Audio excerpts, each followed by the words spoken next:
नमस्कार, आपण पाहताय महाराष्ट्र संध्या न्यूज चॅनेल आवाज महाराष्ट्राचा। धार्मिक जनमंच महाराष्ट्र यांच्या वतीने मुंबई मराठी पत्रकार संघाच्या प्रशस्त हॉलमध्ये सर्व धर्मीय धर्मगुरूंचे सद्भावना संमेलन आणि पत्रकार परिषद 24 सप्टेंबर 2024 रोजी संपन्न झाली। या सर्व धर्मीय सद्गुरूंच्या सद्भावना संमेलनातील महाराष्ट्र संध्या यूट्यूब न्यूज चॅनेलच्या वतीने हा संपूर्ण वृत्तांत आपण पाहू शकता। धन्यवाद। अस्सलाम वालेकुम। आज के इस आपके पत्रकार परिषद में चंद बातें मैं आपके सामने रखता हूँ। पहली बात तो ये है कि दुनिया में कोई भी समाज या कोई भी मुल्क अगर वो उन्नति और प्रोग्रेस करना चाहता है तो उसके लिए दो चीजों की जरूरत होती है। एक तो है मोहब्बत और दूसरे अमन। मोहब्बत और अमन यानी कि समाज में एक दूसरे के लिए मोहब्बत हो और अमन पीस। लेकिन मोहब्बत और अमन जिसको हम कहते हैं ये उस वक्त समाज में कायम होता है जब समाज के मुख्तलिफ समाज के मजहब के मानने वाले लोग आपस में करीब होते हैं। देखिए, हम जिसको इत्तेहाद कहते हैं, ये दो तरह का इत्तेहाद होता है किसी भी समाज में। एक तो होता है नजरियाती इत्तेहाद कि हम मुख्तलिफ नजरियात के मानने वाले कोई एक नजरिया बन जाए, लेकिन ये मुमकिन नहीं। और एक होता है हमारा समाजी इत्तेहाद। समाजी इत्तेहाद का मतलब है कि सोशल यूनिटी। और सोशल यूनिटी की जो बुनियाद बनती है वो चीज दरअसल ये है कि कुछ ऐसी कॉमन वैल्यूज है जिन वैल्यूज के बगैर इंसान नहीं कहलाता। उन कॉमन वैल्यूज में एक तो ये है कि दुनिया के अंदर सारे बसने वाले इंसान वो इंसान, उनको इंसान माना जाए। और इस बात को सबसे दुनिया के तमाम जितने अप्रिशिएट किया, जितने पैगंबर, जितने बड़े धर्म के बनाने वाले लोग आए हैं, सबने ये बात कही कि जब तक इंसान इंसान को इंसान न समझे, सही बात यह है कि वो खुद इंसान नहीं। तो ये एक चीज होगी। दूसरी बात यह है कि सोशल जस्टिस, समाजी न्याय, कि समाज में बसने वाले सारे इंसानों के साथ इंसाफ हो। और तीसरी बात यह है कि लोग आपस में एक दूसरे से मिले जुड़े। देखिए, होता ही है कि जब हम एक दूसरे से दूर होते हैं या डिस्टेंस बनाकर जीते हैं तो शैतान हमारे दिलों में एक दूसरे के बारे में बदगुमानी डालता है। और यही बदगुमानी और यही डाउट्स आगे चल के दुश्मनियों में तब्दील हो जाती है। जब समाज में इस तरह के लोग जीते हैं जो एक दूसरे के लिए खलीज और दूरी बनाते हैं, तो समझिए कि वो समाज कभी तरक्की नहीं कर सकता। आज हम इस बात को देख रहे हैं कि भारतवर्ष में इसी तरह की मेंटेलिटी काम कर रही है कि हम एक दूसरे से दूर हो रहे हैं, एक दूसरे को समझने की कोशिश नहीं कर रहे। आज पूरे विश्व में दुनिया के जितने प्रोग्रेसिव कंट्रीज हैं वहां पर इंटरफेथ डायलॉग्स शुरू हो। आप जापान जाइए, आप लंदन जाइए, यूएसए जाइए, आप दुनिया के कई कंट्रीज को देखिए, वहां पर कई देश, कई धर्मों के मानने वाले लोग रहते हैं और वो इस बात की कोशिश करते हैं कि सब एक दूसरे को मिलकर अपने समाज को तरक्की दें। हम जानते हैं कि हमारा जो भारत है ये एक बहुत खूबसूरत भारत है और इस भारत में बसने वाले सारी ही समाजों के दरमियान, समाज सारी मजहब के मानने वालों के दरमियान इंटीग्रिटी की बहुत बड़ी जरूरत है।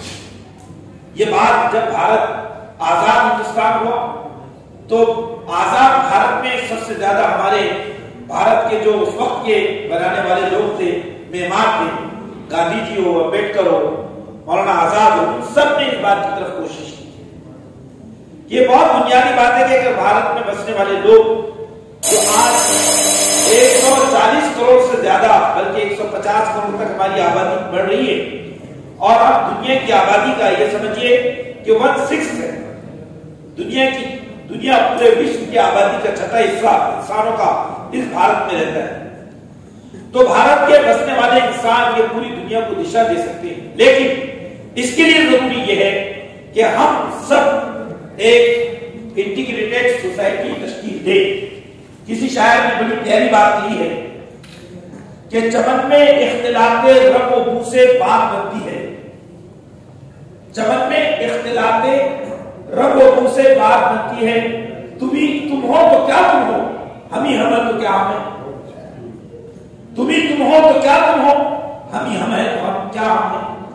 तो आज का ये हमारा जो बहुत अहम प्रोग्राम सुबह से चल रहा है, हम मंथन कर रहे हैं इस बात पर कि महाराष्ट्र के जो वासी है हम उनको कैसे इंटीग्रेट करें, सारे समाजों को कैसे जोड़े।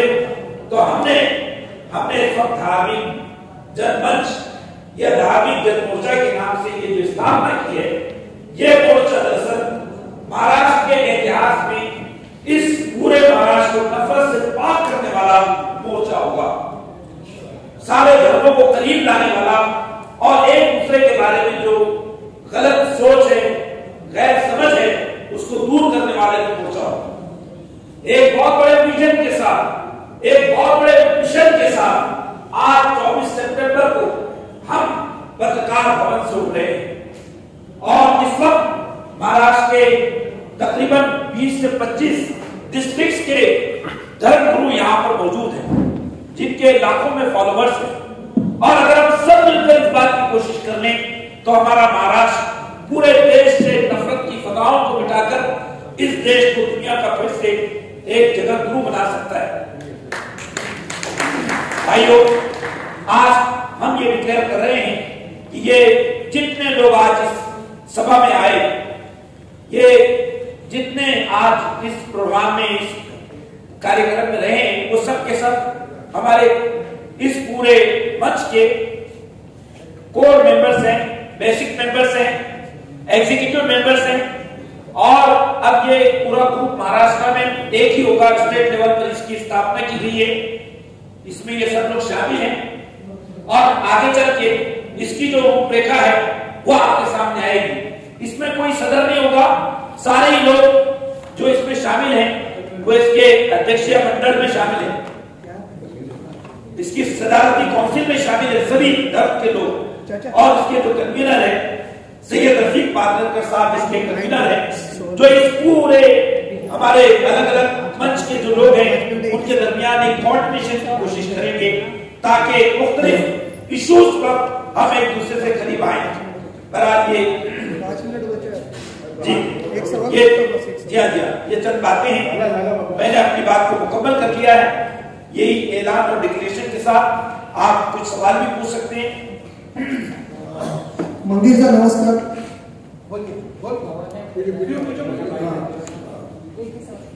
एकच महत्वाचा प्रश्न आहे तो मराठी भाषेमध्ये विचारतोय की सामाजिक सलोखा राहावा, लोकांमध्ये सद्भावना कायम राहावी। हिंदी में पूछा तो दिल्ली के हमारे भारत में सामाजिक सलोखा रहना चाहिए, लोगों में प्यार बढ़ना चाहिए, जो अशांति है और एक दूसरे के ऊपर जो भरोसा होना चाहिए वो भरोसा कई आज के दिनों में दिखाई नहीं दे रहा है। तो इसके लिए आपकी ओर से कौन से कदम उठाए जा रहे हैं? जी, आपने बहुत महत्वपूर्ण सवाल किया है और आज सुबह से 10 बजे से इसी हॉल में पूरे प्रदेश से तकरीबन 100 से ज़्यादा धर्म गुरु, अलग अलग धर्मों के मानने वाले धर्माचार्य और धर्म गुरु यहाँ बैठे थे और इस पर विचार हुआ और सबने ये राय रखी है कि आज ये भ्रम फैलाया जा रहा है कि लोगों के बीच दूरियां और नफरतें धर्म की वजह से पैदा हो रही हैं। तो हमारा मानना यह है कि ये धर्म की वजह से नहीं है, धर्म इसका कारण नहीं है, बल्कि धर्म से दूरी और धर्म का दुरुपयोग करना और धर्म की गलत व्याख्या करना और अपने स्वार्थों के लिए, राजनीति के लिए धर्म का दुरुपयोग करना, वो असल में उसका कारण है।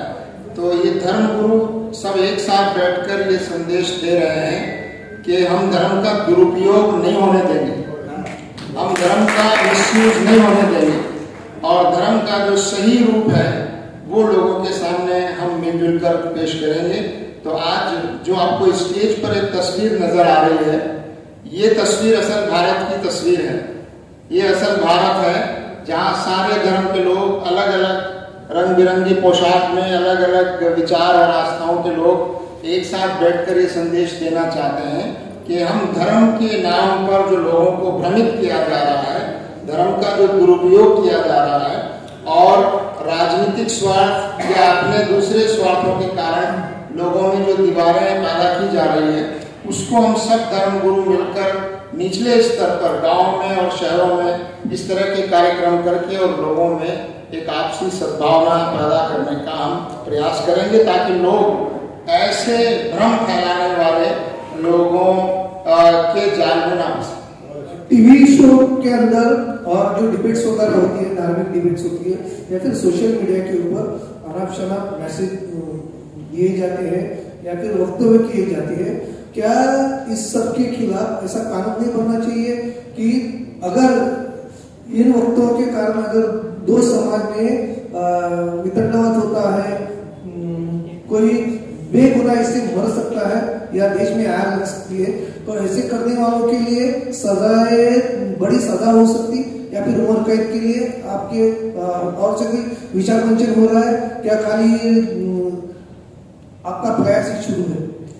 देखिए, कानून पहले से मौजूद है हमारे देश के संविधान में। नफरत फैलाने वाले, समाज में दुर्भावना पैदा करने वाले, गलत अफवाहें पैदा करने वाले, समाज का सद्भाव बिगाड़ने की कोशिश करने वाले, इन सब के लिए कानून मौजूद है। लेकिन कानून की मुताबिक लोगों को सजाएं नहीं मिल पा रही, क्योंकि जो लोग नफरत फैला रहे हैं, जो लोग समाज को बांट रहे हैं, वो खुद पावरफुल लोग हैं, वो खुद राजनीतिक तौर पर या तो खुद पावरफुल हैं या उनको राजनीतिक संरक्षण प्राप्त है। ऐसे लोगों के खिलाफ कार्रवाइयां नहीं हो पाती हैं। लेकिन अगर सब धर्म गुरु मिलकर ऐसे लोगों के खिलाफ आवाज उठाएंगे जो नफरत फैला रहे हैं, समाज को बांट रहे हैं, चाहे वो किसी भी धर्म के हों, उनके खिलाफ कार्रवाइयां जरूर होनी चाहिए। तो कानून, नए कानून की जरूरत नहीं है, लेकिन जो कानून है उसको ईमानदारी से और निष्पक्ष रूप से उसको लागू किया जाना चाहिए। धन्यवाद सर। ठीक है।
प्रोफेसर सलीम इंजीनियर, राष्ट्रीय संयोजक धार्मिक जन मोर्चा एवं राष्ट्रीय उपाध्यक्ष जमात इस्लामी। आज सुबह से यहाँ बलुचिस्तान संघ के इस हॉल में एक धर्म गुरुओं की कॉन्फ्रेंस शुरू से हुई है, जिसमें पूरे महाराष्ट्र प्रदेश से तकरीबन सभी ज़िलों से अलग अलग धर्मों के बड़े धर्म गुरु और धर्माचार्य सुबह से यहाँ बैठे और इस बात पर विचार किया है कि हम अपने प्रदेश में महाराष्ट्र में कैसे आपसी प्रेम और सद्भाव के वातावरण को मजबूत करें और सारे धर्म गुरु इसमें क्या रोल अदा कर सकते हैं। तो हम ये महसूस करते हैं कि महाराष्ट्र तो संतों की भूमि रही है और यहाँ बहुत सारे पंथ और उसके मानने वाले संत यहाँ मौजूद हैं। तो हम सब मिलकर अगर ये संदेश दें कि ये जो भ्रम फैलाया जा रहा है कि लोगों में दूरियां और नफ़रत धर्म के कारण है, ये बात सही नहीं है। धर्म के कारण दूरियां और नफ़रत नहीं है, बल्कि धर्म की से दूरी के कारण है। वास्तविक धर्म से दूरी के कारण और धर्म का दुरुपयोग करने के कारण और अपने स्वार्थों के लिए और राजनीतिक स्वार्थों के लिए धर्म का दुरुपयोग करने के कारण ऐसी स्थितियां पैदा हो रही हैं।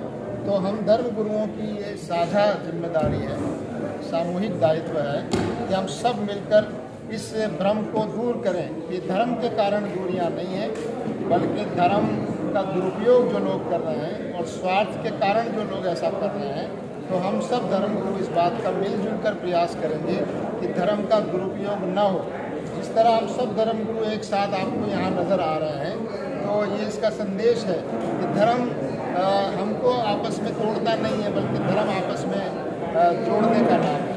तो आज यहाँ महाराष्ट्र के लेवल पर धार्मिक जनमंच की स्थापना हुई और इसमें धर्म गुरुओं का ये मंच है जो पूरे प्रदेश में जगह जगह जाएगा, कार्यक्रम बनाएगा और सद्भावना का वातावरण बनाएगा, नैतिक मूल्यों को बढ़ावा देगा और समाज में जो अन्याय अत्याचार है उसके खिलाफ आवाज़ उठाएगा और एक शांतिमय और प्रेमपूर्ण वातावरण पैदा करने की कोशिश करेगा और धर्म का दुरुपयोग जो लोग कर रहे हैं या करना चाहते हैं उनको रोकने का प्रयास करेगा। Divisions based on religion, ethnicity, caste and language is existing.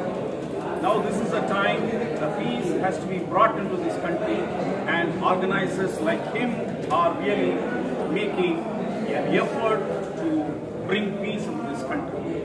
And this morning I talked about how all religions try to help people to go nearer to God, and that I have given it as a paper which you can go through and read it and get the content. But the essence is, as long as people hold on to the religion, division exists. Once they transcend from the religiosity to the spirituality, the division is not there at all.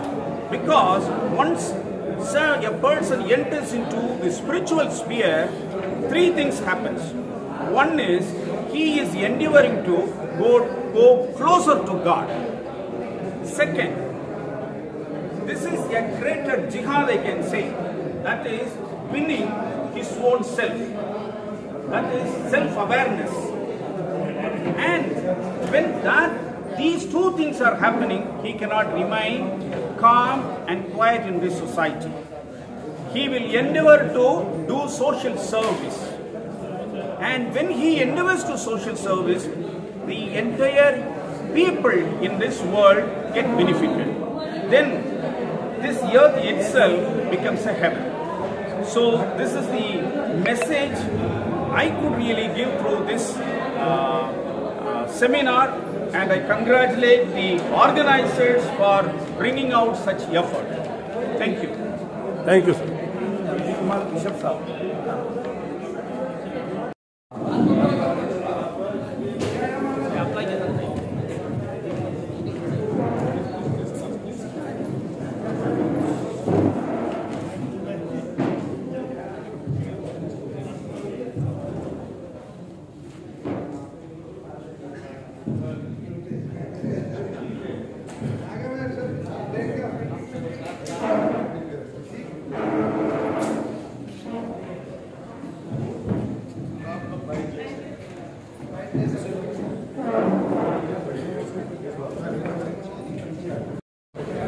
नमस्कार.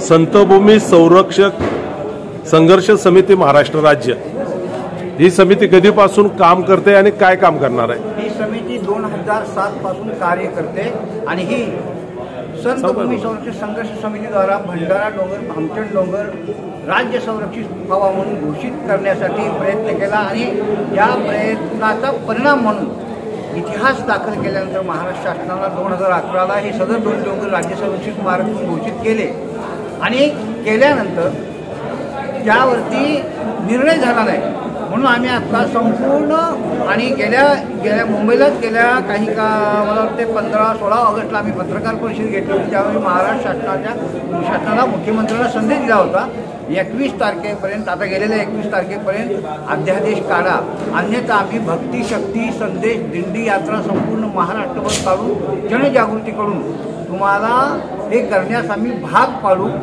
हा संदेश या पत्रकाद्वारे आम्ही दिलेला आहे. नेमकं सांगा ना, अजून सविस्तर काय सांगाल? सविस्तर म्हणजे हा संघर्ष फार मोठा आहे. एकीकडे महाराष्ट्र शासन संतांचा गौरव करतं, कॅलेंडर काढतं, सगळ्या संतांचा महाराष्ट्र म्हणतं, आम्ही संतांच्या कुळात जन्माला आलो म्हणतो, वारकऱ्यांच्या कुळात जन्माला आलो. हा महाराष्ट्र संतांचा म्हटला जातो. महाराष्ट्र संतांचा आहे असं म्हणतं. संत तुकाराम वनग्राम योजना राबवतं, तुकाराम महाराजांचं वचन वन खात्याचं ब्रिज बनवतं, वृक्षवल्ली आम्हा सोयरे आणि तो तुकाराम महाराजांचा डोंगर आज बिल्डरांच्या घशात सरकार का देत आहे फोडायला. ही भूमी साधकांची आहे, तपोभूमी आहे. तुकोबारांनी गाथा जिथं लिहिली. आज त्या भामचंड डोंगरावरती प्रत्यक्ष तुकोबारांची मूर्ती आहे, अभंग आहे साकार गाथ्यामध्ये की 15 दिवसा माझी साक्षात्कार झाला, विठोबा भेटला निराकार. कुठे? भामगिरी पाठारी वस्ती केली जाणं वरती चिरावली परब्रह्मी. असा हा साक्षात्काराचा पर्वत जर शासन बिल्डरांच्या घशात घालून जर फोडणार असेल तर आम्हाला वारकऱ्यांना जाग होऊन या उलटी पथकाकडून यांची डोकी शासनाने फोडल्याशिवाय आम्हाला आता पर्याय नाही दुसरा. यांना सांगून आम्ही 2007 पासून यांचं हे चित्तशुद्धी होईल, यांचे जरा जाग्यावर येतील, पण हे काही जाग्यावर येत नाहीत. आम्हाला आता वारकऱ्यांना सजग राहून यांना शासन द्यावं लागेल, धडा शिकवावा लागेल या शासनाला, या राज्यकर्त्यांना. सरकारची काय भूमिका आहे? का ते वेळ काढू धोरण का राबवतं? तटस्थ आहे, सगळ्यांचं मौन आहे. मला वाटते 2007 पासून आतापर्यंत जेवढे मुख्यमंत्री गेले हजारो माझे पत्रप्रस्ताव शासनाकडे आहेत, पण शासन मौन मूग घेऊन का बसलेला त्याला बोलतं करण्यासाठी जी भक्ती शक्ती दिंडी यात्रा आहे. ही दिंडी यात्रा कधी आहे? ही दिंडी आता दिवाळी संपल्यानंतर आम्ही सुरू करणार आहे, कारण दसरा दिवाळीचा कालखंड लोकांचा उत्सव असतो म्हणून आम्ही दिवाळी संपल्यानंतर संपूर्ण महाराष्ट्रात ही दिंडी जनजागृती संदेश यात्रा फिरवणार आहे. या दिंडीतून आपण काय संदेश देणार आहात? संदेश एकच देणार आहे की हे संतांच्या भूमी जे चाललेलं आहे राजकारण, कुठे संतांची भूमी नष्ट करायचं, ती काय चाललेलं आहे, कशासाठी? म्हणजे तुकोबारायांना असताना ते त्यांना छळलंच. ह्या मनुवादी म्हणू आपण, ह्या मनुवाद्यांनी छळलं. पण आता पण राज्यकर्ते मनुवादी आहेत काय की जे तुकोबारायांची तपोवी फुटत असताना नष्ट होत असताना हे गप्प बसलेले आहेत. मग हे आम्हाला त्याला बोलतं करायचं आहे. दुसरा एक दिंडी संदेश यात्राचा महत्त्वाचा विषय आहे. या सगळ्या राज्यकर्त्यांनी छत्रपती शिवरायांची राजमुद्रा सुद्धा बदललेली आहे. राजमुद्रा काय आहे? प्रतिपश्चंद्र लेखे व वर्धिष्णू विश्ववंदिता शाह शिवनो शिवस्तेशा मुद्रा भद्राय रायते. म्हणजे प्रतिपदेच्या चंद्रकलेप्रमाणे वर्धिष्णू आणि वंदनीय अशी शहाजी महाराजांचा पुत्र शिवाजीची ही कल्याणकारक राजमुद्रा आहे. आता शहाजी महाराजांचा पुत्र या राजमुद्रेतून काढून टाकून यांनी महाराष्ट्र राज्यशी असं त्यामध्ये नवीन मुद्रेत बदल करून दिलेलं आहे. आता हे जे शासन आहे साधो माधवचं शासन आहे, कारण जसं तो साधो माधव तुकोबारायांचे अभंग आहेत ना, तुका म्हणे काढून टाकून साधो म्हणे लावत होता, तसं आता छत्रपती शिवरायांची राज्यमुद्रा त्यातील शहाजी आणि शिवाजी महाराजांना काढून टाकून यांनी महाराष्ट्र राज्य शासन नामकरण केलेलं आहे आणि आम्हाला जाग विचारणं हे कारस्थान कुणी केलेलं आहे, कुणाच्या सांगण्यावर केलेलं आहे. राजमुद्रा बदलणं हा फार मोठा राजद्रोही अपराध आहे आणि त्यांना आम्ही दंडित करणार आहे राज्यकर्त्यांना शासनाला या आंदोलनातून. पण सरकार तर हिंदुत्ववादी आहे, काय प्रॉब्लेम आहे? हिंदुत्ववादी डोंगर फोडायला आहे तुकाराम महाराजांचं. हे स्वतःला हिंदू आज तपोभूमी फोडायला जे बिल्डर आहेत सगळे ते स्वतःला हिंदू समजून घेत आहेत. लाज वाटली पाहिजे त्यांना, आम्ही हिंदू समजतोय आणि तुकोबारायांना आम्ही हिंदू संत मी म्हणतो, एकीकडे हिंदू संत म्हणतोय आणि हिंदू जर तपोभूमी फोडत जातील हे हिंदू नव्हे, हे ढोंगे आहेत आणि ढोंग्यांचं पितळ उघडं पाडण्यासाठी जे आंदोलन आहे. दाबू आहे चालू केलं तुम्ही ना, केलं चालू ना, डोके कापू आम्ही नका. कापतो ना. हां चली बाजू मधुसूदन पाटील. नमस्कार. आपल्या सोबत आहे आदरणीय मधुसूदन पाटील साहेब, संतभूमी संरक्षक संघर्ष समिती महाराष्ट्र राज्य या माध्यमातून गेली अनेक वर्ष ते काम करत आहेत आणि या सरकारने छत्रपती शिवाजी महाराजांनी दिलेली राजमुद्रा बदलणे, राष्ट्रसंत तुकोबाराय यांचा जो डोंगर आहे तो बिल्डरच्या घशात घालण्याचं काम हे सरकार करत आहे असा त्यांचा आरोप आहे. आणि या आरोप नाही, वस्तुस्थिती आहे. आणि दिवाळीच्या नंतर संपूर्ण महाराष्ट्रामध्ये या विरोधात एक रॅली काढण्याचा त्याने निश्चय केलेला आहे. भक्ती शक्ती संदेश यात्रा. नमस्कार. आपण पाहताय महाराष्ट्र संध्या न्यूज चॅनेल, आवाज महाराष्ट्राचा.